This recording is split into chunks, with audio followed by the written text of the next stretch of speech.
नमस्कार. मधुरम चॅनलमध्ये तुमच्या सगळ्यांचं पुन्हा एकदा स्वागत. गेले अनेक दिवस आपण वेगळ्या विषयांवरती बोलतोय, चर्चा करतो. तुम्हाला माझं चॅनल, माझे विषय आवडत असतील तुम्ही लाईक सबस्क्राईब करताय, फॉरवर्ड करताय.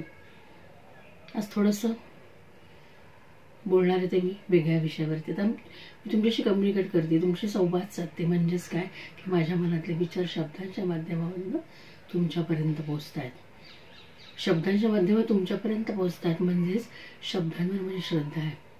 श्रद्धा काय? कारण माझा विश्वास आहे, मी जे बोलतीये ते तुमच्यापर्यंत पोहोचते आणि आवडते. आणि तुमची समजूत होतीये की या काही जे बोलतायत तर ते काहीतरी चांगलं असणार आहे. आणि मग त्यातून काय तयार होते की माझ्या तुमच्यातनं एखादी कृती घडते. तुम्ही ऐकताय तो माझा चॅनल, तो विषय, आणि मग त्याची निष्पत्ती होते. म्हणजे थोडक्यात आपण जे मनामध्ये विचार आणतो तेच विचार घेऊन आपले शब्द तयार होतात. आपल्या मनात निर्माण झालेले शब्द हे आपण त्याच्यावर आपली असलेली श्रद्धा, आणि त्यामुळं त्याची शेवट काय होते तर फलनिष्पत्ती होते. आणि असा एक छान आपला एक ऑडिओ वेगळ्या विषयांचा तयार होतो. तर आज जे मी बोलणार ते ठसा, म्हणजे तुम्ही जे सतत मनामध्ये विचार आणता, जे बोलता, तर ते शब्द तुमच्या मनावरती कुठेतरी कोरले जातात आणि त्याचा ठसा हा कायम चिरकाल उमटतो. म्हणून ते शब्द नेहमी सकारात्मकच असले पाहिजेत. कारण तुम्ही जे बोलणार युनिव्हर्समध्ये सोडणार ते परत तुमच्याकडे येणार. हा विधिलिखित नियम आहे. युनिव्हर्स म्हणजेच शब्दातून बोलणाऱ्याची मानसिक अवस्था आणि व्यक्तिमत्व आणि मनोवृत्ती सुद्धा व्यक्त होते. म्हणून शब्दांचा ठसा हा तुमच्या मनावर चिरकाल टिकतो. आणि पुढचा आपला ऑडिओ हा कशावरती असणार आहे? ठशावरतीच आज बोलणार आहे. तुम्हाला आवडत असतीलच, तुम्ही प्रेम भरभरून देताय आणि छानपैकी आपले वेगळे विषय आपण बोलतोय तो ऐकताय की तुमच्या माझ्या मनातले साधे सोपे सरळ, गहनता वगैरे असं काही नाही. जे मला वाटतं त्या क्षणाला जे सुचतं, त्या क्षणाला जे मनात येतं ते मी सहज पटकन बोलून जाते आणि यूट्यूबच्या माध्यमातून तुमच्यापर्यंत पोहोचण्याचा प्रयत्न करते. आज थोडंसं असंच म्हटलं जरा बघूया तरी की म्हणून हा छोटासा व्हिडिओ आपण तयार करतो. आणि पुढचा माझा ऑडिओ तुम्ही ऐकणार तो विषय आहे ठसा. धन्यवाद. जे आता मी बोलते सतत की प्रत्येक व्हिडिओला मी म्हणते की माझा चॅनल तुम्हाला आवडत असेल, तुम्ही लाईक सबस्क्राईब आणि फॉरवर्ड करत असाल. हा जरी मार्केटिंगचा एक भाग असला तरीसुद्धा आपण सतत जे शब्द बोलतो आणि त्यातूनच आपलं दैव आकाराला येतं किंवा येत असावं असा विषय मनात आला सहज. आणि म्हणून आपण तेच बोलतो. तर त्याच वेळेचं मार्केटिंग करतो की एकदा आपण बोलल्यानंतर का नाही लोकांना असं वाटत की हां काहीतरी छान असेल याच्यात, आपण ऐकावं, बोलावं किंवा पाठवलेले व्हिडिओ आपण ऐकावेत, बघावेत, असं नाही वाटत का? किंवा वाटायला हवं. कारण जरी भरपूर गोष्टी सहज समोर असल्या तरी प्रत्येक गोष्टीच्या मध्ये काहीतरी वेगळेपणा असतो. जसं हाताची पाची बोटं सारखे नसतात तसंच या चॅनलचं सुद्धा आपल्याला म्हणता येईल. कोणत्या चॅनल एकसारखं नाही. प्रत्येकाची आपापली अशी आपापलंच एक स्किल असतं आणि त्यानुसार आपण ते यूट्यूबमध्ये यामध्ये मी फॉरवर्ड करते. थोडंसं विषयांतर मी बोलते. तर विषय आहे माझा हा बोलण्याचा की आपण सतत जे बोलतो त्यातूनच आपलं दैव आकाराला येत असावं. शब्द, आपला ठसा आपल्या आयुष्यावर सोडून जातात का? की आपण जे सतत बोलतो तर ते होतं. आता हा बोलतो आपण म्हणजे काय करतो की पहिल्यांदा आपल्या मनामध्ये विचार येतो. विचाराला की तो आपण शब्दाच्या रूपात मांडतो. तो शब्दाच्या रूपात मांडतो कारण आपली त्या शब्दांवरती श्रद्धा असते. श्रद्धा का असते? कारण आपला विश्वास असतो स्वतःवर आणि त्या शब्दांवर सुद्धा. मग आपल्या विश्वासामुळे काहीतरी समजुती असतात. त्या समजुतीतून आपण एखादी कृती करतो आणि कृती केल्यानंतर त्याची निष्पत्ती होते. म्हणजेच आता मी तुमच्याशी बोलते आहे की मनात विचार आहे की ह्या विषयी आपण बोलावं. म्हणजे शब्द मनात तयार झाले. शब्द तयार झाले की त्या शब्दांविषयी नाही मी हे बोलते तर छान आहे, बरोबर आहे असं मला वाटतं, असं माझा विश्वास आहे. आणि माझी समजूत आहे की तुम्हाला सगळ्यांना ते आवडत असतील. म्हणून माझ्यातनं ही बोलण्याची कृती घडते आणि तुमच्यापर्यंत मी पोचवते. आणि त्याच्यानंतर येते निष्पत्ती. मग तुम्ही ऐकता, मी पाठवलेले व्हिडिओ किंवा विषय आपण बोलतोय ते तुम्हाला आवडत असतील. असा एक थोडासा वेगळा असाच विचार आपण केला तर आपण म्हणतो की आपण सतत जे बोलतो त्यातूनच आपलं दैव आकाराला येत असावं. शब्द, आपला ठसा आपल्या आयुष्यावर सोडून जात असावेत असं वाटतं. म्हणून आजचा विषयच माझा आहे ठसा. की आपल्याला वाटतं की रोजच ते त्यात काय एवढं, रोज काय सांगायचं, रोज काय बोलायचे तेच तेच. पण शब्दात सामर्थ्य असतं, ते भविष्य घडवतं, तर वर्तमान सुकर करतं. कारण आपला विश्वास, जसं मी बोलले मग अशी श्रद्धा, समजुती या शब्दातूनच व्यक्त होत असतात आणि त्याचं आपलं वास्तव दाखवत असतात. म्हणजे विचार, शब्द आणि श्रद्धा या एकमेकांना पूरक असतात, हेच सार आपण म्हणूया. आता एखादं उदाहरण समजा बोललं पण की अमुक अमुक एक व्यक्ती किंवा मी स्वतः आहे, मी म्हणलं की नाही माझ्या चॅनलला कोणी लाईकच करत नाही, माझ्या चॅनलला एवढे व्ह्यूज नाही आहेत, असं मी सतत म्हणत गेले आणि माझं काम मी थांबवलं, त्यातनं निष्पन्न काय होणार? मी जे शब्द बोलले नकारात्मक, तर तेच पुढे होऊन त्याची परिस्थिती निष्पत्ती काय होणार आहे, तर लोकांना आवडणार नाही चॅनल, किंवा थोडे दिवस मला तो बंद करायची वेळ येणार नाहीच. मी सकारात्मकच बोलते. पण असं उदाहरण आपण जर जनरल घेतलं की सतत तुम्ही जे जे बोलताय किंवा सारखा जो तोच विचार करताय, तर तेच तेच बोलून त्यावर त्याचा विश्वास बसतो शब्दांवर, आणि मग आपलं जे कौशल्य की आपल्यात काही नाही आहे, आपल्या कोणाला आवडत नाही आहे, ही पक्की धारणा आपली होऊन जाते. आणि इथंच आपल्याला मानसिक काय बसतो की इथंच आपला मानसिक पाया पक्का होतो आणि आपण असंच गृहीत धरून चालतो की नकोच, आता माझ्या चॅनलला कुठे व्ह्यूज नाही आहेत, कोणी ऐकतच नाही, कोणी बघतच नाही, कोणाला इंटरेस्टच नाही, असं मी सतत म्हणत गेले तर माझ्या हातनंही नवीन नवीन विषय तुमच्यापर्यंत पोहोचवण्याची कृती घडणार नाही, त्याची निष्पत्ती होणार नाही. की मधुरम चॅनलमध्ये वेगळे विषयावर बोललं जातं, तर प्रत्यक्ष अनुभूती नसली तरी अनुभव हे शब्दातून मांडते, मी तुमच्यापर्यंत पोचवते आणि आपण एकमेकाशी कम्युनिकेट होतो, एकमेकाशी संवाद साधतोय. तर असाच अर्थ. म्हणजे तुम्ही जे सतत बोलाल तर तेच आपलं दैव घडतं, असा आपण विचार केला तर नेहमी सकारात्मक राहणं हाच आपण बोलतोच आहे की सकारात्मकता ही असलीच पाहिजे. तो ठसा म्हणजे शब्द हे ठसा उमटवतात, शब्द सामर्थ्यवान असतात, पण ते येतात विचारामधूनच. कारण प्रथम विचार येतो, सतत तोच विचार केला की तो विश्वासास पात्र होतो विचार, आणि मग त्या योग्य आपल्या हातनं कृती घडते आणि त्यातून निष्पन्न होते ती आपली ही कृती, किंवा नाही किंवा हो. म्हणून विचार सकारात्मकच हवेत असं म्हणलं तरी वावगं ठरणार नाही. कारण शब्द वास्तव असतात. जगण्याचं मार्केटिंगचं तत्त्व हेच तर शब्दातून बोलण्याची मानसिकता असते, आणि एखाद्याची ती मानसिकता ओळखून आपला विचार त्याच्या मनात आपल्याला पक्का करता येतो. हीच मार्केटिंगची स्ट्रॅटर्जी असंही म्हणता येईल. कारण भावना आणि शब्द याचा संबंध हा महत्त्वाचा असतो. तुम्ही कोणते विधान करताय त्याच्यावर त्याचा प्रभाव हा अवलंबून असतो. म्हणजे तो शब्द तुमच्या मनातील हे दुसऱ्याच्या मनात ठसा उमटवून जातात. म्हणून ठसा या शब्दावरच बोलते आज. शब्द निवडताना ते उद्दिष्टांपर्यंत घेऊन जाणारे असावेत. म्हणजे शब्दांची निवड ही विचार प्रक्रिया ही कशी असावी, योग्य असावी. मी एखाद्याचा तिरस्कार करते असं मी म्हटलं की मला एखादा माणूस नाही आवडत, काही नाही मला आवडत, तर मी एखाद्याचा तिरस्कार करते यापेक्षा मला हे पसंत नाही असा शब्द मी जर वापरला तर वातावरण जास्त सकारात्मक होण्यास मदत होईल. कारण पसंत आणि तिरस्कार हे दोन विरोधी शब्द आहेत. तिरस्कार याच्यामध्ये घृणा आहे, पण पसंत या शब्दामध्ये त्याच्याबद्दल घृणा नाही आहे, तर आदर करणंच आहे. म्हणून मी जर असा शब्द वापरला की एखाद्याचा तिरस्कार मी करते यापेक्षा मला तो आवडत नाही किंवा मला तो पसंत नाही हे मी म्हणलं तर हे जास्त आनंदी आणि सकारात्मक होण्यास मदत होते. कारण जेव्हा आपण शब्द निवडतो तेव्हा आपण त्या विचार मार्गावर चालत असतो. दुसऱ्याकडून मिळालेला प्रतिसाद ही उत्तम मिळतो आणि शब्द यश अपयशसुद्धा आपले ठरवतात. मग एखाद्याला आपण आवडत नसलो तरी सुद्धा नाही, हां त्याला मी आवडत नाही पण त्याची भाषा, ते शब्द हे फार छान आहेत, छान बोलला तो माझ्याविषयी, असं मनात नकळत त्याच्या मनामध्ये आपल्याविषयी घृणा असते तर थोडंसं कुठेतरी एक छोटीशी छान आपण म्हणूया की आनंदाची झुळूक मनामध्ये निर्माण त्याची होत असेल आपल्याविषयी असंही म्हणता येईल. शब्दांवर आपलं नियंत्रण नसतं. कारण कामक्रोध लोभ मद मत्सर आपण बघतोच, ते षड्रूपीने आपल्यावरती हवे झालेले असतात. प्रत्येक परिस्थितीमध्ये आपण शांत राहू, संयमी राहू असं सांगताच येत नाही.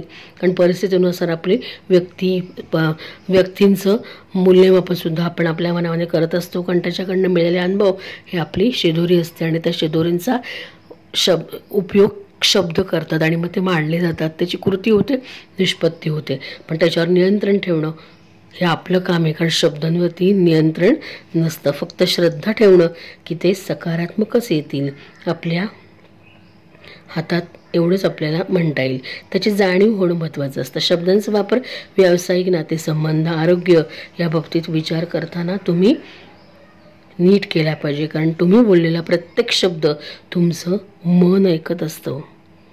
आता माझी तब्येत एकदम छान आहे, मी मस्त आहे, मला छान वाटतंय असं मी म्हणणं आणि नाही मला अजून बरंच वाटत नाही असा मी नकारात्मक विचार केला, तर तेच जसं आपल्या आजोबा आजी पूर्वी म्हणायचे, तुम्ही वास्तू जे बोलाल ते पुढे येतं. कारण युनिवर्समध्ये शब्द विरून जातात आणि कालांतराने तेच शब्द आपल्या मुखात परत येतात. म्हणून कोणाविषयी वास्तूमध्ये बोलताना चांगलं बोलावं, कारण वास्तू तथा वास्तू म्हणत असते असा विचार तुम्ही लहानपणापासून ऐकला असेलच. तसंच आहे, तुम्ही बोललेला प्रत्येक शब्द तुमचं मन ऐकत असतं. कारण आपलं शरीर देह देवाचे मंदिर आपण म्हणतो, त्याच्यामध्ये काय मन आहे, तर मनामध्ये आत्मा आहे गाभाऱ्यामध्ये असलेला, तो म्हणजे परमेश्वर आहे.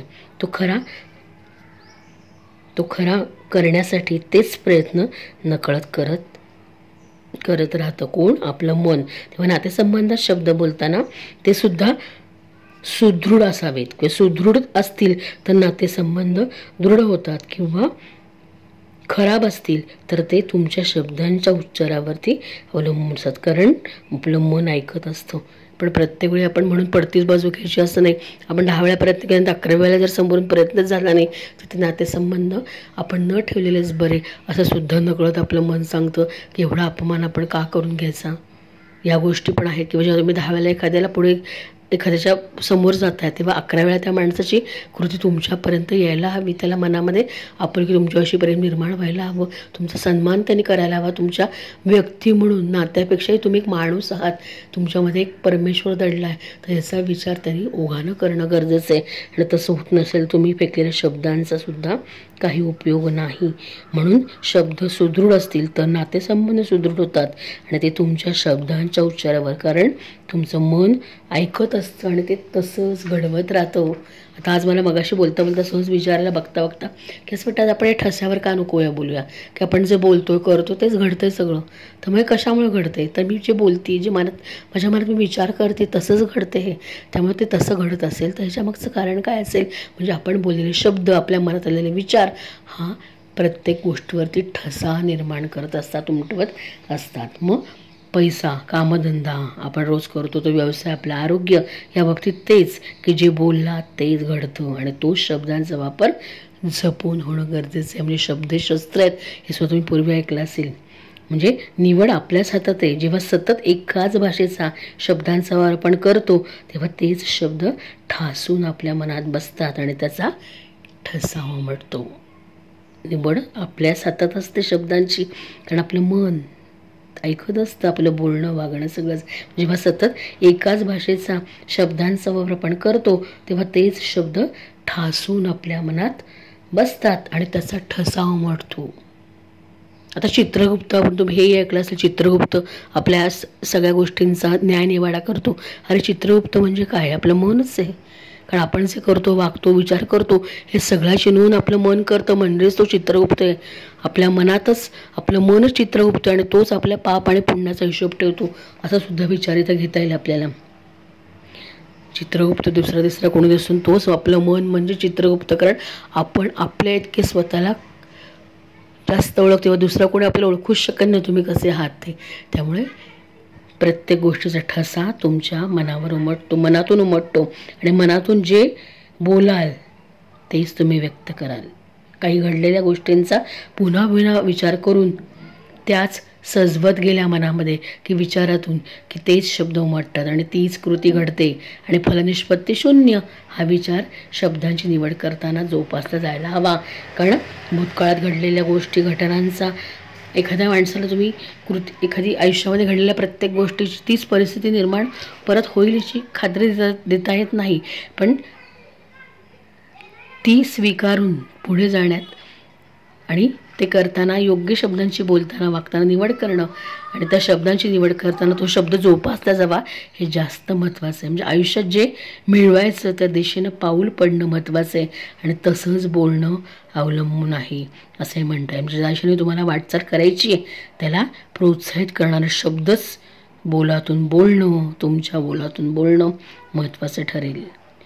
बोलावे तैसा किंवा बोले तैसा चाले त्याची वंदावी पाऊले असं आपण म्हणतोच की, म्हणजे जसा बोलेल तशी त्याची पावलं. त्या माणसाचं काय करा की पुन्हा पुन्हा नतमस्तक त्याच्यासमोर व्हा. म्हणजे बोलणं शब्द आपला चिरस्थायी ठसा उमटवत असतात आणि प्रत्येक कृतीत आपल्या त्याचं काय करत राहतात तर उपयोजन करत राहतात. म्हणून शब्द हे शस्त्र आहेत. म्हणजे ते वापरताना आपण शब्द खरोखरच माणसांजवळ एक सामर्थ्यशाली औषध आहे आणि एक प्रकारचा उतारसुद्धा आहे असं सुद्धा आपल्याला म्हणता येईल. कारण शब्दातून बोलणाऱ्याची मानसिक अवस्था, व्यक्तिमत्व आणि मनोवृत्तीसुद्धा आपल्याला दिसून येते. त्यामुळं शब्द वापरताना हे जपून वापरलं तर आपण जे शब्द बोलतो तो आपलं मन, आपला अंतरात्मा ऐकतो आणि त्याचा ठसा आपल्या मनावर कायम चिरकाल राहतो. म्हणून एखादी परिस्थिती आपल्या आयुष्यात घडून जाते की ज्या परिस्थितीला तोंड देताना आपण घाबरलेला असतो, कमी पडलेला असतो, तर त्याचा ठसा आपल्या मनावर चिरंतन, जसं मागे मी बोलले कुठल्या तरी 4थ्या गप्प्यामध्ये, अशा जाणीवा, खुणा, त्यावेळेस कोण कसं आपल्याशी कशा आपल्याला अनुभव आले ते चिरकाळ टिकलेलं असतं आणि ते कधीही धूसर होत नाही. पण नवीन आठवणी निर्माण होण्यासाठी जुन्या आठवणी पुसून टाकणं सुद्धा गरजेचं आहे.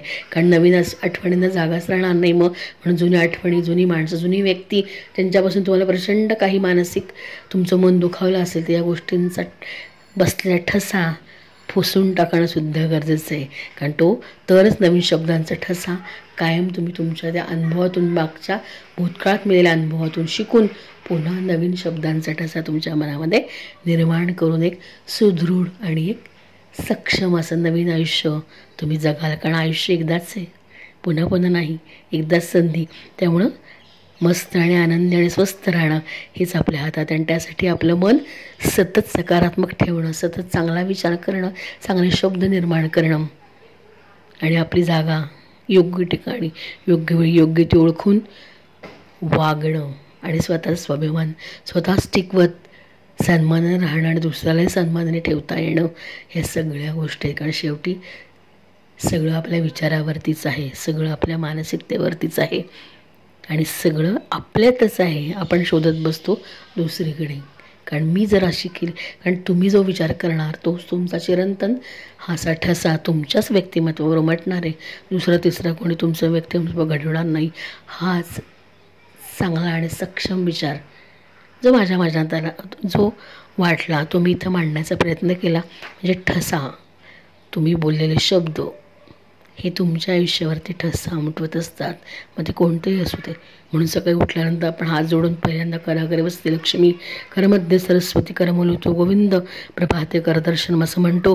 आणि त्या हातामधल्या प्रत्येक आपल्या हातनं सतत चांगलं घडावं, काहीतरी या हाताला यश मिळावं, याच गोष्टींचा धावा परमेश्वराने करतो आणि आपली दिवसाची सुरुवात करतो. म्हणजे धरणीवर आपण उभे राहणार तर धरणीला नतमस्तक होतो आणि तिचे पण आभार मानतो. आणि हाच विचार आपण आपल्यामध्ये घेतला की आपल्या मनात येणारे प्रत्येक विचार, शब्द, श्रद्धा पूर्वक जपले पाहिजे. तरच त्याचा विश्वास आपल्यावरती, शब्दांचा आपल्यावर विश्वास बसेल आणि मग आपल्या हातनं चांगली कृती घडेल आणि त्याची फलनिष्पत्ती ही चांगलीच होईल. म्हणून ठसा, तुमच्या माझ्या मनातल्या शब्दांचा ठसा आपल्या मनावर चिरंतन राहतो. त्यामुळे शब्द हे अमोघ आहेत, याचा विचार आपण करायला हवा. याविषयी आज थोडंसं बोलावं असं वाटलं. तुम्हाला आवडलं असेलच. पुन्हा भेटूच. धन्यवाद.